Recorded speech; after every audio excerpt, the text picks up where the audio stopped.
Samantala, tiniyak ng Civil Aviation Authority of the Philippines na ginagawa ng pamahalaan ng lahat para maibalik ang operasyon ng General Santos Airport kasunod po yan ng malakas na pagyanig sa Mindanao. Yan ang ulat ni Elijah Canlas. Inaasahang magbubukas na sa Lunes ang General Santos Airport matapos ang isinagawang pagsasaayos sa mga pinsala nito bunsod ng naganap na lindol. Dahil sa maagap na aksyon ng pamahalaan sa tulong ng Department of Transportation at Department of Public Works and Highways, agad na nakumpuni ang mga sira sa kisame at mga basag na glass panels sa paliparan. Kaya naman nakikita ng mga eksperto na ligtas na ulit ang Jensen Airport para sa pagbabalik ng normal na operasyon. Ayon sa Civil Aviation Authority of the Philippines o CAAP, posible nang makabiyahe ang mga commercial flights sa Hunyo 15. Paliwanag ni CAAP spokesperson Eric Apolonio, batay sa kanilang pagsusuri ay may ilang bahagi na bahagyang napinsala. Normally doon sa passenger area at saka doon sa tower. Konti lang naman sa tower, the operation ng tower.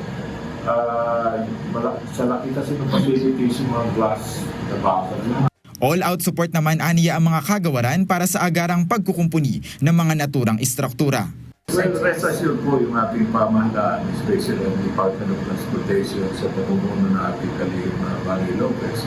Ginawa ko lahat ng paraan. The day itself, nagkaroon na yun, lumipat na sila para makita not only yung airport, kundi mga seaport, pati si Secretary Chris Dizon, nagkasabay na sila dyan para at least mapabilis yung pag-aayos ng mga nasirang structure. Nagpahayag naman ang kahandaan ng mga airline companies sa inaasahang balik operasyon ng paliparan. Naglatag rin sila ng mga booking options gaya ng libreng rebooking at travel credits para sa mga apektadong pasahero.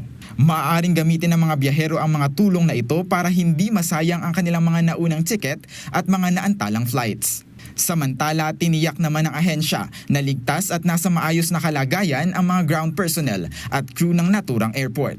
Sa ngayon, bukas ang paliparan pero limitado lang muna ito sa mga government at humanitarian flights. Inaasahang magiging masigla na muli ang operasyon at transportasyon sa rehiyon sa pagsisimula ng linggo. Elijah Canlas para sa Bayan.